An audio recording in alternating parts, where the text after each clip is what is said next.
আসসালামু আলাইকুম। সংবাদে আপনাদের সবাইকে স্বাগত জানাচ্ছি। আমি ফিরোজ তোহা। শুরুতেই আরবে কেবলস সংবাদ শিরোনাম।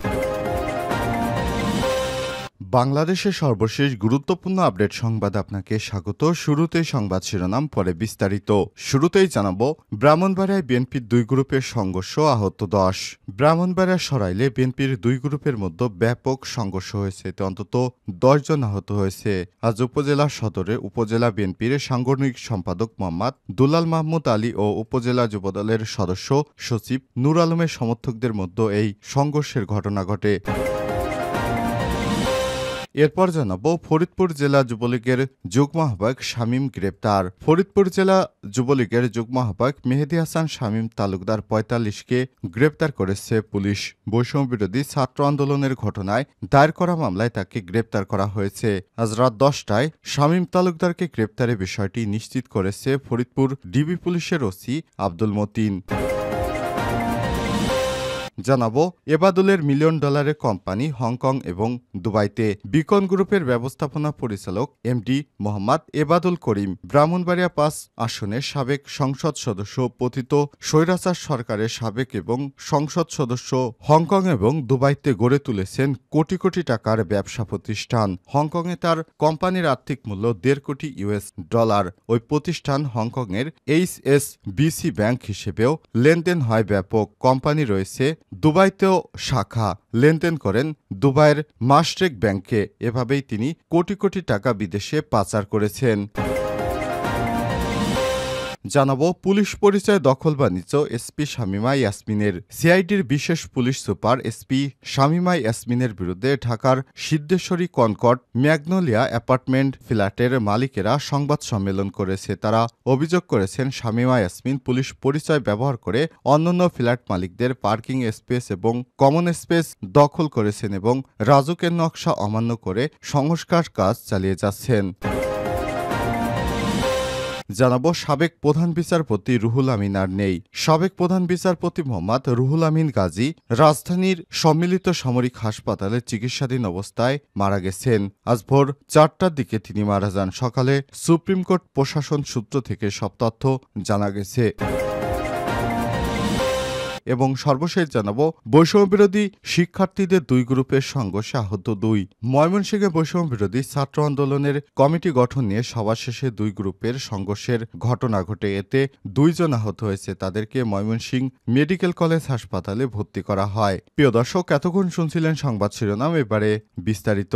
তবে তার আগে বন্ধুরা, অনুরোধ থাকবে সংবাদটিতে একটি লাইক দিন। এই চ্যানেলে আপনি নতুন হয়ে থাকলে আমাদের সংবাদটি দেখতে দেখতে চ্যানেলটি সাবস্ক্রাইব করে রাখুন, যাতে করে বন্ধুরা আমাদের পরবর্তী লেটেস্ট আপডেট সংবাদগুলো সবার আগে আপনার কাছে পৌঁছে যায়। আর বন্ধুরা, জানিয়ে দিন আপনি বিশ্বের কোন দেশ থেকে আমাদের সংবাদটি দেখছেন এবং শুনছেন। এবারে বিস্তারিত।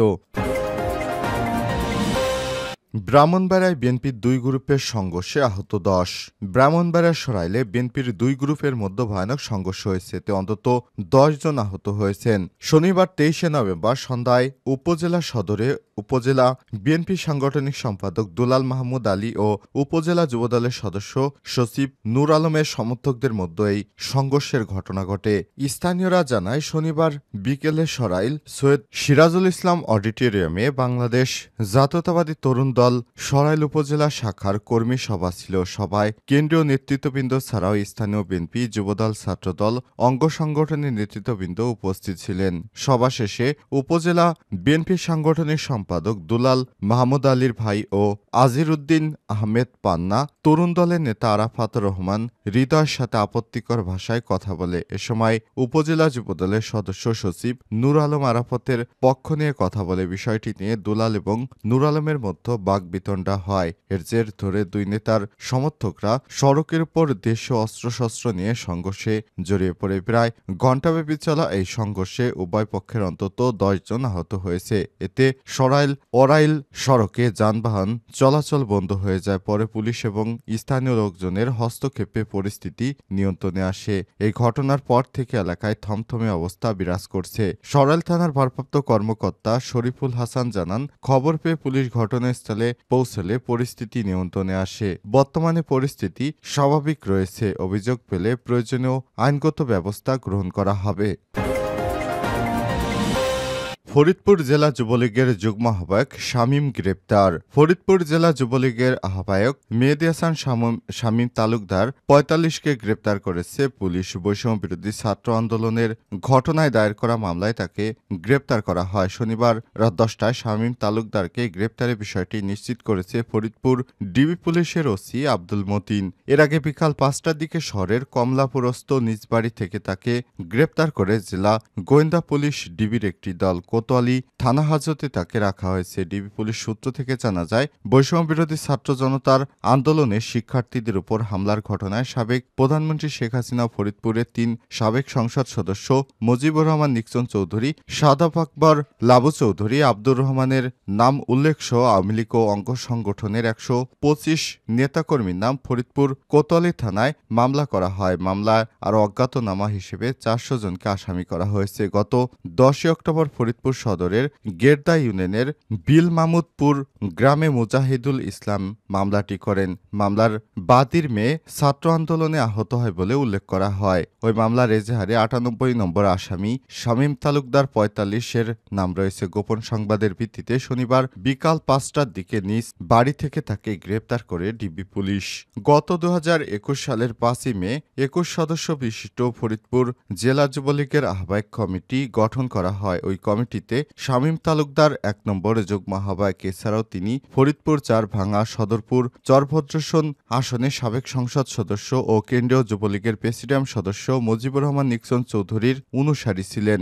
মামলার তদন্তকারী কর্মকর্তা ফরিদপুর কোতোয়ালি থানার পরিদর্শক তদন্ত মোহাম্মদ জাফর ইকবাল কালবেলাকে জানান, শামীম তালুকদারকে তার বাড়ি থেকে ডিবি পুলিশের একটি দল গ্রেপ্তার করে থানায় হস্তান্তর করেছে। তাকে থানা হেফাজতে রাখা হয়েছে। রোববার আদালতে পাঠানো হবে। এবাদুলের $1 মিলিয়ন কোম্পানি হংকং এবং দুবাইতে। বিকন গ্রুপের ব্যবস্থাপনা পরিচালক এমডি মোহাম্মদ এবাদুল করিম ব্রাহ্মণবাড়িয়া ৫ সাবেক সংসদ সদস্য, পতিত স্বৈরাচারী সরকারের সাবেক এবং সংসদ সদস্য। তার হংকং ও দুবাইতে গড়ে তুলেছেন কোটি কোটি টাকার ব্যবসা প্রতিষ্ঠান। হংকংয়ে তার কোম্পানির আর্থিক মূল্য $1.৫ কোটি বেশি। ওই প্রতিষ্ঠানের হংকংয়ের এইচএসবি ব্যাংক হিসেবে লেনদেন হয় ব্যাপক। কোম্পানির রয়েছে দুবাই। লেনদেন করেন দুবাইয়ের মাশরেক ব্যাংকেও। অনিয়মে এখানেই শেষ নয়। এবাদুল করিম শেয়ার হোল্ডারদের ফাঁকি দিয়ে বিদেশে পণ্য রপ্তানি করতে খুলেছেন আলাদা কোম্পানি। জড়িত আছে শেয়ার বাজার কারসাজিতে। আত্মীয় স্বজন কর্মচারীদের নামেও হিসাব খুলে তিনি বিপুল পরিমাণ অর্থ বিনিয়োগ করে বিদেশে পাচার করেছেন। এমনকি এবাদুলের পিয়নরাও এখন কোটি কোটি টাকা বিনিয়োগ করেছে শেয়ার বাজারে। কালবেলার হাতে আসা এবাদুল করিম ও বিকন গ্রুপের নথিপত্র পর্যালোচনা করে দেখা গেছে, ব্যবসার নামে তিনি বিভিন্ন খাত থেকে শত শত কোটি টাকা অনিয়ম করে বিদেশে পাচার করেছেন। বিকন গ্রুপের আড়ালে অর্থ পাচারের ঘটনা ঘটেছে অনেক। তবে তথ্য বলছে, হংকংয়ে ২০১৬ সালে বিকন এশিয়া প্যাসিফিক নামে একটি কোম্পানি খোলা হয়। এর ঠিকানা ব্যবহার করা হয়েছে flat number ২০০৪ 20F Bell House block ৫২৫/৫৪৩ Nathan Road, Yau Ma Tei, Kowloon. Company প্রতিষ্ঠাতা হিসেবে রয়েছে মোহাম্মদ এবাদুল করিমের নাম। তথ্য বলছে, Beacon Asia Pacific Limited Bangladesh সরকারের অনুমোদন ছাড়াই হংকংয়ে চালু করা হয়েছে। এর বিনিয়োগের পেছনে রয়েছে প্রায় $1.৫ কোটি।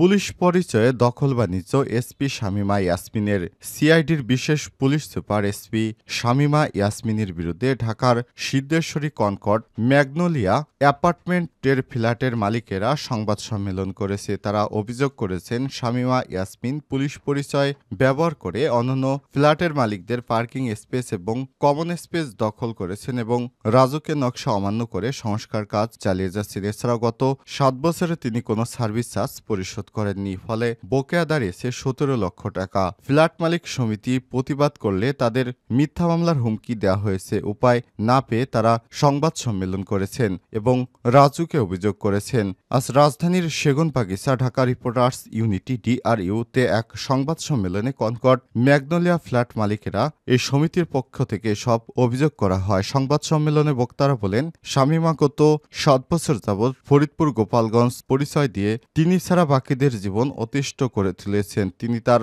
ক্ষমতার অপব্যবহার করে হুমকি ধামকির মাধ্যমে ওনার ক্ষমতা প্রদর্শন করে সবাইকে ফাঁসিয়ে জেলে ঢোকানোর ভয় দেখান। সংবাদ সম্মেলনে উপস্থিত ছিলেন শামীমা ইয়াসমিনের বিরুদ্ধে কনকর্ড ম্যাগনোলিয়া অ্যাপার্টমেন্ট কমপ্লেক্সের মালিকদের বিভিন্ন অভিযোগ উঠে এসেছে। অভিযোগগুলো উল্লেখ করা হয়, তিনি ভবনে একাধিক ফ্ল্যাটের মালিকানা নিয়ে অনিয়মিত নির্মাণ কাজ চালাচ্ছেন। এর ফলে অন্য বাসিন্দাদের স্বাভাবিক জীবনযাপন ব্যাহত হচ্ছে।